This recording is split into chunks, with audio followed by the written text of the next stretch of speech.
Today is going to be one of those days where I'm going to be discussing a little deeper into conservation efforts here in our state and why they're so necessary. You know, I have seen so many species now while I have been doing wildlife photography, and I'm so thankful for my son Cameron Holt for getting me involved. But you know, here we are in Arkansas, of all places, with some of the greatest opportunities to help our bird populations and other wildlife as well.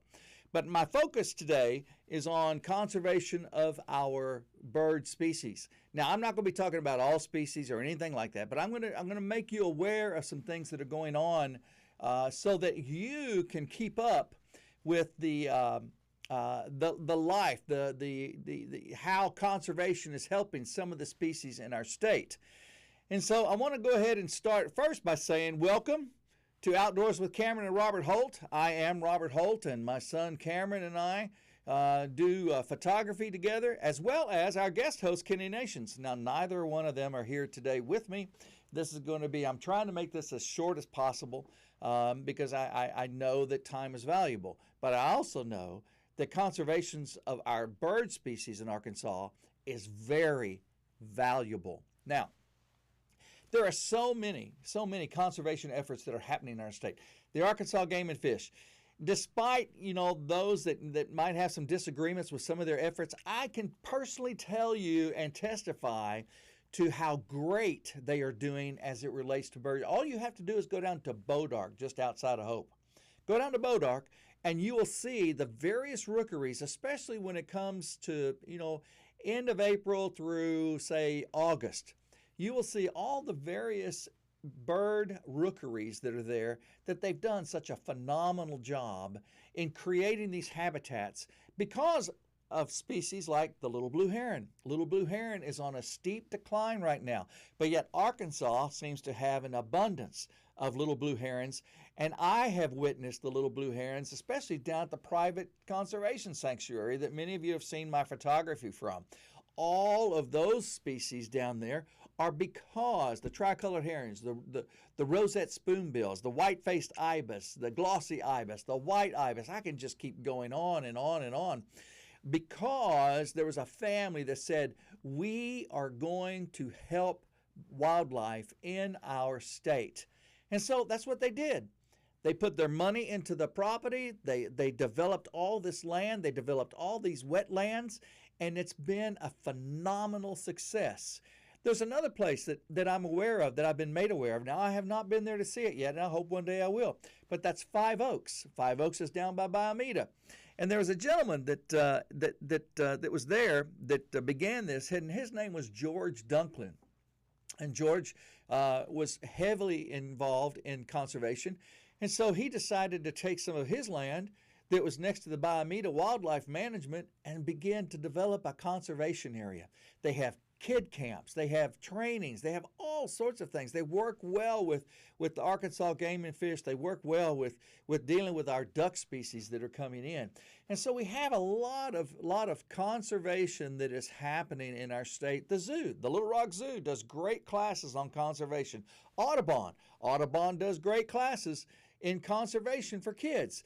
And that's really where we need to begin, is doing conservation with our young people, so that those of us that are old like me, this old geezer here, can have people come up behind me and continue on with the conservations that are happening.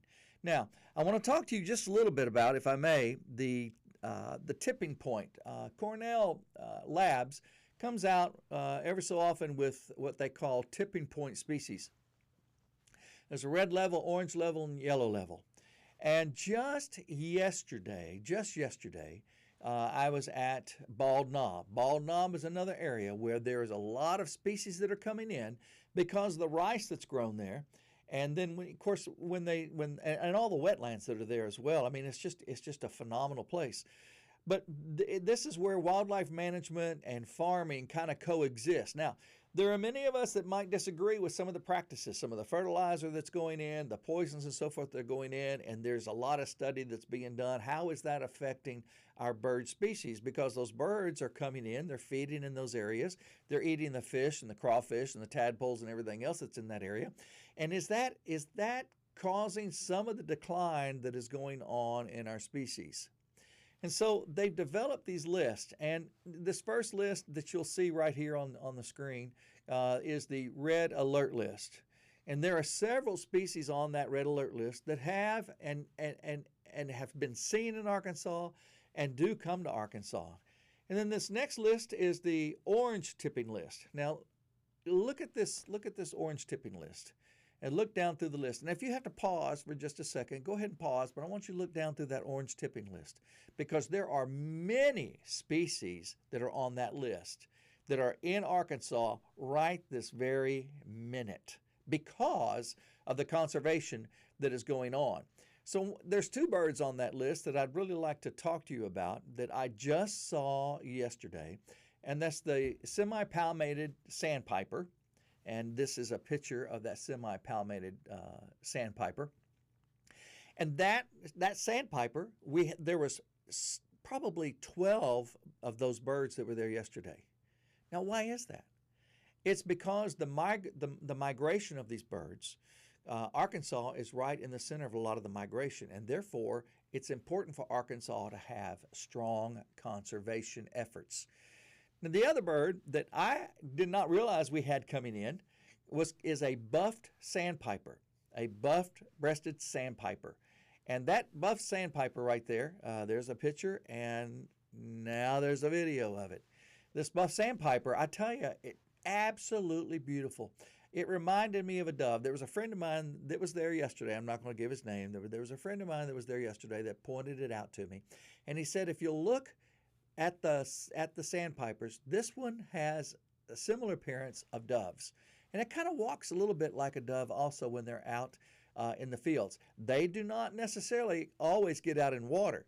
These particular sandpipers hang out in the grassy areas where there's mud and going after a lot of those bug species and so forth that are out there. And for me to be able to capture birds that are on the orange tipping list and to be able to let you see them so that you can recognize them, and then hopefully you'll get involved with a lot of the conservation efforts that are going on in our state. Simply picking trash up. When you're out and you're at a park or someplace and you see trash, take a little trash bag with you and pick it up. Just that simple thing can help. Or create in your own backyard.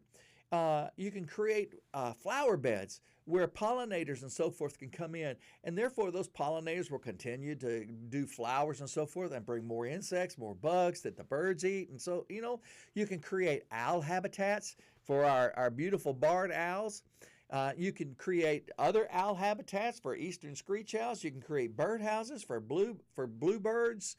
I mean, it just goes on and on of things that you can do in your own backyard to help those of us that are trying to bring awareness to how important conservation is to our birds here in Arkansas.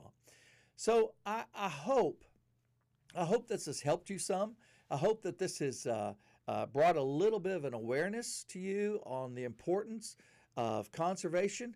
And because we get to see these species, Arkansas Game and Fish, man, what a great job they've done on the king rails. Oh my gosh, it's just absolutely incredible the numbers of king rails that we are now being able to see. And they're on the endangered species list. A conservation story, the wood storks. The wood storks now are no longer on the endangered species list because they hit their threshold that the wildlife groups said if they'll get above 11,000, then we will take them off the endangered species list. Well, guess what? They got above 11,000. But that buff sandpiper that I told you about? There's only 56,000 of these birds left in the world. 56,000 they estimate left in the world. Now you compare that to the numbers of other birds that are out there, your starlings and your other blackbird species and sparrows and so forth. That's minuscule. 56,000 birds. So ponder that for just a minute, that yesterday I counted 12 buffed sandpipers out of 56,000 birds in the whole world of this particular species. And they're right here in Arkansas. So that's why it's important. So if you have any questions or any comments, I'd love to hear from you. I am not a biologist. I am not a scientist. I am none of those things. I'm just a guy with a camera that my son thought enough of to help me do pictures and do photography. And God put me in a position to do birds. And so that's what I'm doing. I'm trying to highlight birds for you to bring awareness that the need for conservation is highly important. And I so thank you for supporting Outdoors with Cameron and Robert Holt. I thank you for supporting me on Facebook. We thank you for supporting Kenny Nations. Cameron, Kenny, and I, we're all a part of trying to bring to you the world of conservation. So, again, email me. There's my email. If you have any questions, you're always welcome to call me. And if you have any comments, please comment. And please like and share our Facebook page. And also like and share our YouTube page. So again, thank you. God bless you. Look forward to seeing you again.